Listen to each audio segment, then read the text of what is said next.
بار بار وضاحتونه ورکول شوي دي. دا مجاهد صاحب دی اعلامیې نشر کړي دي، مرکې کړي دي، بیا هم په ډېره سپین سترګۍ بله ورځ بیا یو ادعال کوي، بله ورځ بیا یو تور لګي، بله ورځ بیا یو تورې لګي. زه ډېر ورته حیران یم چې ولې داسې او باید داسې ونه کړي. کېدای شي دا دوی د دې دپاره کوي چې نړۍ ته دا پیغام ورکړي چې افغانستان ستاسو دپاره هم خطر دی او افغانستان مه پرېږدئ چې په دغه حالت کې دوام وکړي. خو دا ارمان به انشاءالله دا وار د افغانستان د جغرافیې دشمنان و خاورو ته وړي. د خپلې بې کفایتۍ، د خپلې کمزورۍ، د خپل بې استعداده رهبرۍ پړه بیا هم پر افغانانو اچوي. فوزونه دي، پولیس دي، امنیتي ځواکونه دي، استخباراتي ادارې دي، په میلیاردونو میلیاردونو پیسې ورباندې مصرفېږي، خو بیا هم نه دي توانېدلي چې خپل د هېواد امنیت وساتي.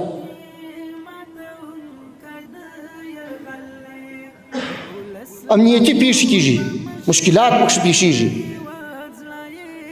خو د دې پر ځای چې د خپل ملت په سترګو کې خاورې واچي، د دې پر ځای چې د مسؤلیته څخه ځان خلاص کړي، د دې پر ځای چې ملت و دوی ته مخ راواړوي چې دومره مصارف او د ملت پر غاړه مو پښه ورېښې ده چې موږ تاسو ساتو، موږ هېواد ساتو، موږ پلانه کوو، موږ پلانه کوو، بیا هم تاسو امنیت نسئ ساتلی. د دې دپاره چې خپل د ملت فکرونه بلې خواته واړوي، هغوی وغولوي، پر افغانستان باندې اتهامات لګوي او پر افغانستان باندې د خپلو ناکامیو پړه اچوي. موږ ورته وایو چې خپل مسؤلیت ته متوجه سه،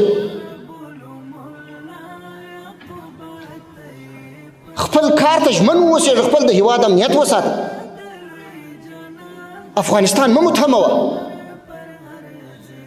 افغانستان د چا دپاره خطر نه دی، افغانستان د چا دپاره ضرر نه دی.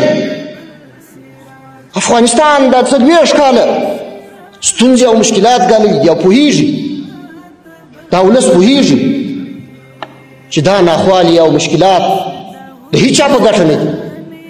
موږ د هېچ چا سره دښمني نه غواړو، د هېچ چا امنیت خرابولو ته تږي نه یو،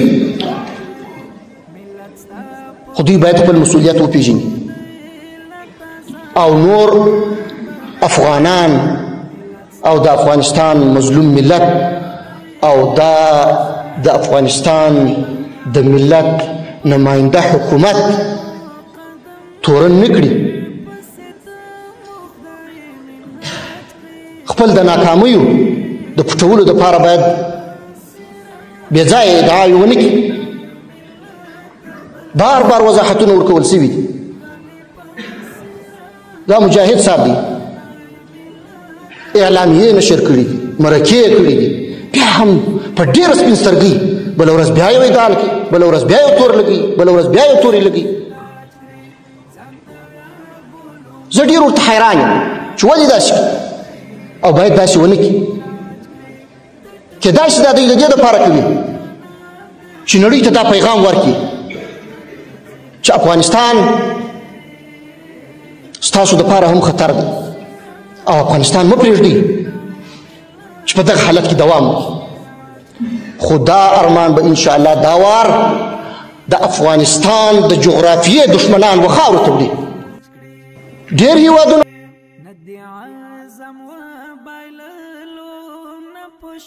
شوي نستمان شوي حوصله دې ماته نشوه نه په بل مسیر روان شوي طوفاني دریځ دې خپل کړ د دشمن مخ ته سندان شوي طوفاني دریځ دې خپل کړ د دشمن مخ ته سندان شوي بې مثال